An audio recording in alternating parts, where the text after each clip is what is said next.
Et merci d'être là aussi en tant que présidente du Conseil national des barreaux.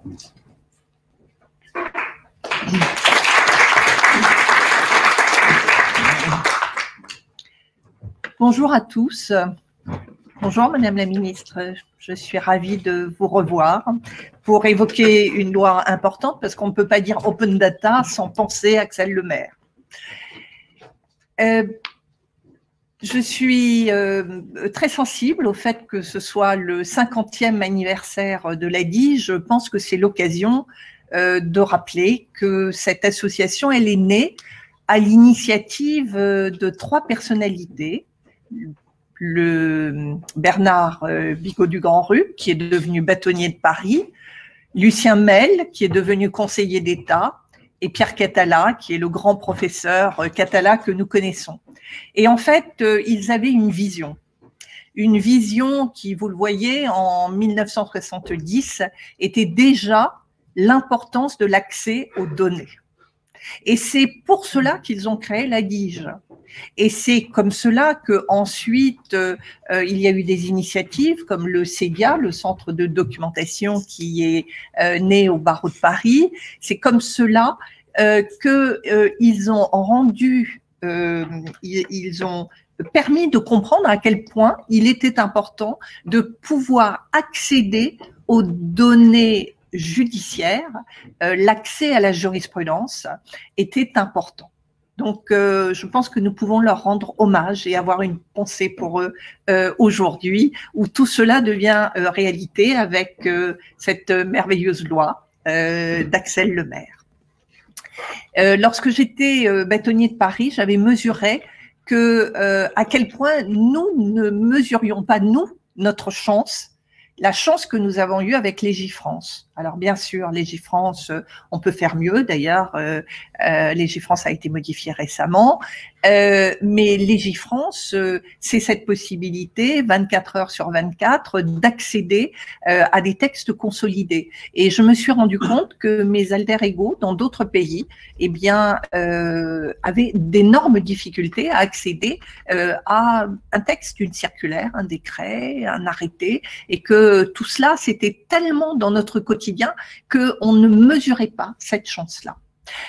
Donc, c'était l'occasion de le rappeler avant d'évoquer l'open data dans la justice. Alors, nous sommes rentrés dans un long tunnel. Il y a eu cette loi formidable en 2016 et puis il a fallu attendre mars 2019 et là on a eu ça a été un peu une douche froide. Pourquoi? Parce que on a constaté, et je vais parler et me concentrer exclusivement sur l'open data dans le domaine de la justice, on a constaté quoi? Que l'avocat était assimilé au public, alors que l'avocat est un acteur judiciaire. Alors, pourquoi je dis ça? Parce que ça va me permettre d'entrée de jeu d'expliquer pourquoi l'anonymisation en soi ne nous pose pas de problème, mais le fait que les magistrats puissent avoir accès à des bases non anonymisées crée une rupture d'égalité. C'est la possibilité pour un juge d'accéder à des informations sur notre client que notre client peut ne pas nous avoir données. Nous pouvons être l'avocat d'un chef d'entreprise qui n'a pas jugé utile de nous parler de son passé. Et il y a peut-être des éléments qui auraient pu être anticipés et qui permettent d'établir une égalité. Alors certes, il n'appartient pas au magistrat d'aller fouiller, d'aller rechercher, mais il peut avoir des informations que nous n'avons pas. Et ce que nous disons sur ce terrain-là, et c'est l'explication que nous donnons lorsque nous demandons à avoir l'égalité des armes sur ce terrain. C'est pour ça que nous disons, si les juges n'ont accès qu'à des bases de données anonymisées, nous sommes d'accord pour avoir accès aux mêmes bases de données anonymisées, mais s'ils ont, comme aujourd'hui, accès à des bases non anonymisées, il est important que nous puissions également avoir accès à ces bases non anonymisées. Ça, pour vous expliquer ce débat de l'anonymisation. Nous considérons donc qu'il y a une rupture d'égalité qui peut être préjudiciable. Lorsqu'on aborde la question de l'open data, je rejoins l'un des propos qui a été formulé tout à l'heure. Oui, nous considérons que aujourd'hui, le gouvernement ou les autorités publiques ne se sont pas emparées du sujet. Alors que, quand on parle de justice, on ne parle pas d'un service public comme les autres. Il y a dans l'accès à la justice et donc l'accès à ces données quelque chose de particulièrement important qui exige une vigilance particulière. Lorsqu'on aborde cette question de l'open data, il y a en fait plusieurs niveaux de préoccupation. Le premier, c'est la constitution de la base de données. Comment on va constituer cette base de données? On a vu des acteurs privés faire comme ils ont pu. À la limite, j'ai presque envie de dire, c'est pas leur faute, ils ont envie de rentrer dans le processus et ils vont collecter ces données. Mais nous, avocats, nous savons que si on se concentre sur toutes les décisions de jurisprudence, par exemple, dans le nord de la France, eh bien, ce qui va sortir n'est pas nécessairement ce qui va ressortir des résultats de recherche sur une base de données concentrée sur le sud, l'est ou l'ouest. Et si dans cette base de données, on y ajoute, je ne sais pas, des décisions belges, des décisions, pourquoi pas chinoises, si on n'a pas une vision claire sur à la fois l'exhaustivité et l'intégrité de cette base de données, eh bien, ça peut fausser les résultats. Et on voit bien que lorsque les éditeurs se battent, ils se battent sur quoi? Ils se battent sur la composition de la base de données, sur la richesse de la base de données. Et celui qui va pouvoir afficher 3 millions de décisions versus celui qui va afficher 9 millions de décisions va faire la différence. D'où ces comportements qui conduisent à aller chercher comme on peut ces décisions et à nourrir et à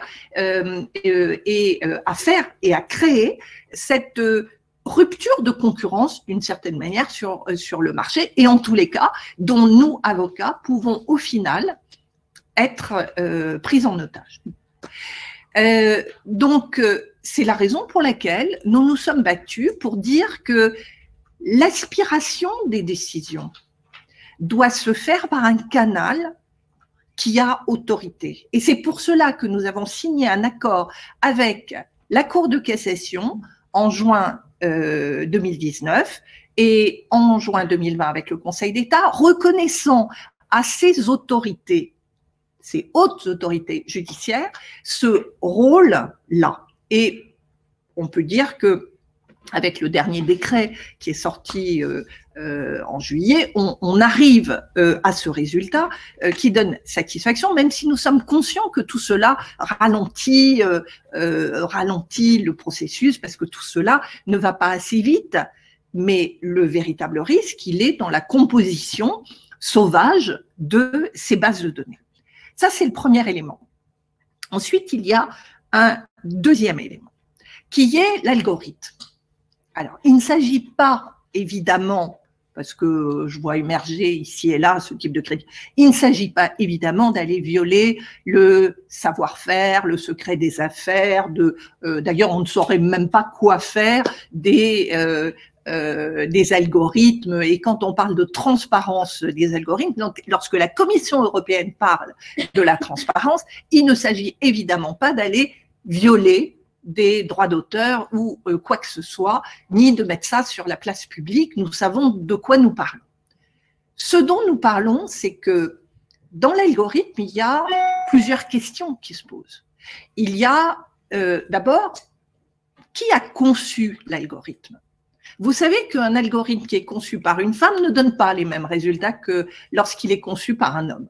Déjà, il peut être intéressant de savoir comment ça a été composé. Et je peux vous dire que dans le cadre du groupe d'engagement G7 qui a été créé sous cette mandature, nous avons porté devant le G7, et ça a été une demande unanime et une résolution unanime des 7 pays, nous avons demandé à ce que cette question, que l'égalité apparaisse bien dans la réalisation de ces algorithmes. Je vous donne un exemple. DataJust, vous savez qu'il y a un décret concernant DataJust qui est sorti très récemment. C'est quoi DataJust? DataJust, c'est la conception.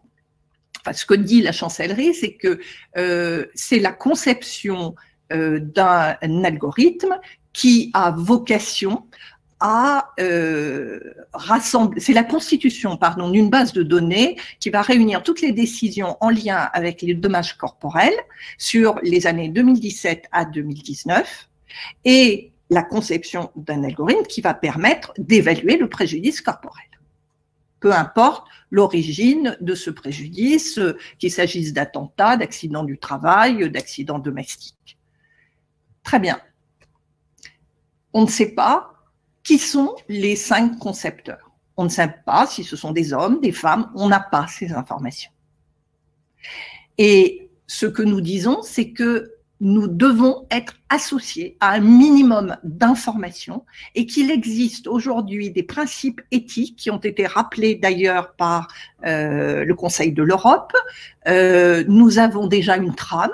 Nous savons que la Nouvelle-Zélande, pas plus tard qu'il y a 15 jours, a énoncé des principes d'élaboration des algorithmes au plan général. On peut, au niveau de la justice, le faire. Nous l'avons demandé. Nous avons proposé de le faire dans le cadre d'une institution qui rassemblerait la Cour de cassation, le Conseil d'État, pourquoi pas la CNIL, des autorités, peut-être confiées à une autorité indépendante, mais faire en sorte que cela existe. Nous n'avons pas de réponse, donc nous avons décidé de proposer cette charte qui va être mise au vote, pas plus tard que vendredi prochain, au Conseil national des barreaux. Nous souhaitons être proactifs sur ce terrain. Nous avons invité les éditeurs à se rapprocher de nous pour élaborer ces différentes règles. Alors, c'est vous dire simplement que déjà savoir que on peut savoir et avoir ces informations, c'est important. Ensuite, ce sur quoi je voudrais insister, c'est que la justice, et nous nous battons pour cela, doit rester humaine. Ça veut dire quoi? Ça veut dire qu'un juge qui va rendre une décision, il va rendre cette décision avec les biais qui le caractérisent. Son éducation, son histoire, son ouverture d'esprit, ça peut même être sa religion. Il y a plein d'éléments qui vont faire qu'à un moment donné, un juge, au regard du contexte, de la loi bien sûr, des règles, du contexte, mais avec tous ces biais, il va y avoir une justice qui, à un moment donné, va être humaine. Aujourd'hui, le risque de la dématérialisation totale et de la justice robot existe. Je vous en donne un exemple. En Estonie, le juge robot existe. On a eu un débat à la Cour de cassation en présence du représentant du ministère de la Justice estonien qui parle du juge robot, qui dit que c'est formidable le juge robot, que ça traite des milliers de dossiers. Donc j'ai posé la question, de quoi parlons-nous? Nous parlons des décisions inférieures, des créances certaines, exigibles, 7 000 €. Mais 7 000 €, c'est une somme très importante pour beaucoup, beaucoup de citoyens. Et nous savons, avocats, que même si la créance est certaine et exigible, nous savons qu'on peut revenir sur les conditions dans lesquelles l'accord a été conclu. Nous savons et nous sommes capables de demander des délais de paiement. Nous sommes capables d'apporter des éléments de contexte. Nous sommes capables de faire vibrer la fibre humaine du juge. Alors oui, le juge robot, il peut effectivement traiter des milliers de dossiers et on peut, comme cela, eh bien, aller plus vite, être plus efficace. Mais les conséquences, c'est qu'est-ce que la justice? Et encore une fois, la justice n'est pas un service public comme les autres et l'avocat n'est pas un public comme les autres. Donc cela, pour vous dire que nous nous sommes battus et nous avons obtenu au Conseil national des barreaux que dans la loi de programmation sur la justice, aucune décision ne soit rendue uniquement par traitement algorithmique. Donc, en principe, le juge robot tel que je viens de vous le décrire n'existe pas en France et ne peut pas exister en France. Mais, pour autant, nous ne savons pas si la part de décision du juge va être de 3%, de 5%, de 10%, de 25%, de 50%, on ne le sait pas. Donc, il y a néanmoins un risque. Et l'autre risque, c'est quoi? C'est que les jeunes avocats, les jeunes juges ne sont pas formés à contrer les algorithmes. Aujourd'hui, la formation n'intègre pas ces éléments, forcément, puisqu'ils n'existaient pas avant. Or, c'est capital de pouvoir contrer. Aujourd'hui, avec de l'expérience, avec 10 ans, 15 ans, 20 ans de métier, on est capable de dire à son client, écoutez, la jurisprudence est contre vous. Toutes les décisions sont contre vous. Mais le contexte a changé. Voici un argument qui n'a jamais été avancé avant. Nous pouvons tenter de changer la règle. On est capable de faire ça. Notre devoir de conseil, c'est d'informer notre client que le risque existe, mais on va pouvoir contrer les choses. Et peut-être que cela conduira à un revirement de jurisprudence.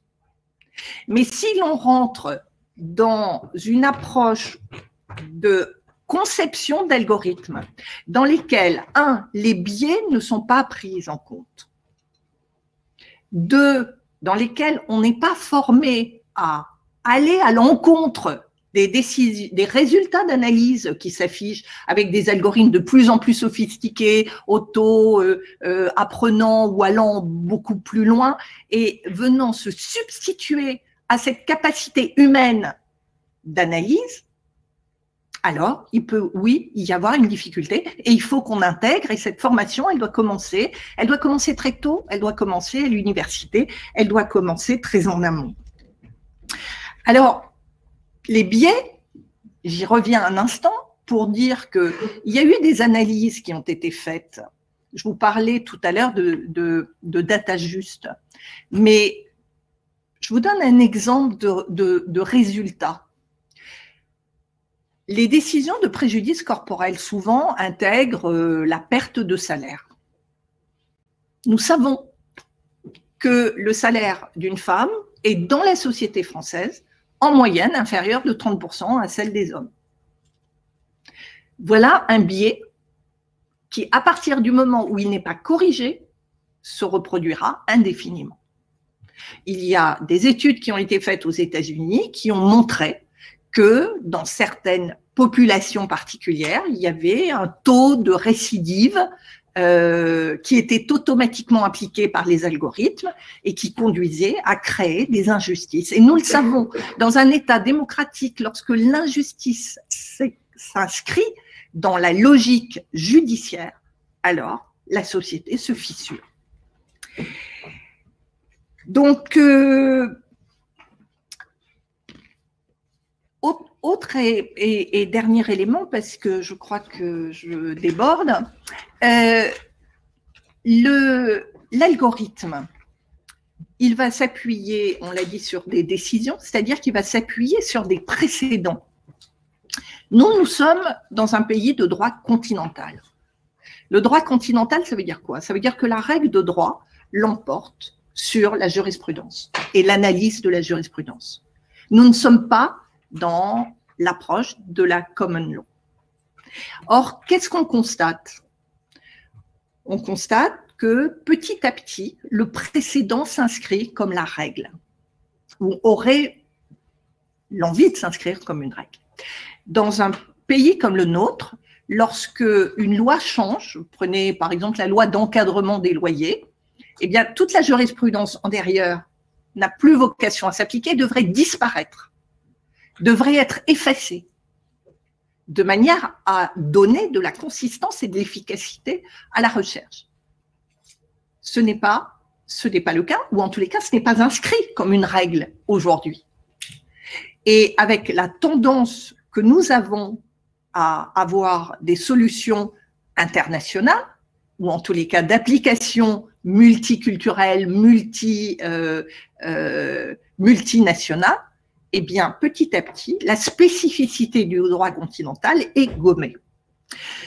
Voilà les différentes alertes que je voulais vous indiquer. Et comme nous sommes force de proposition, je voulais vous indiquer que nous avons bien sûr décidé d'avoir un rôle actif sur le sujet de la réutilisation de la donnée judiciaire. Nous avons donc, je voulais indiquer, demandé la création de cette instance publique. Nous avons donc signé cet accord avec la Cour de cassation et avec le Conseil d'État.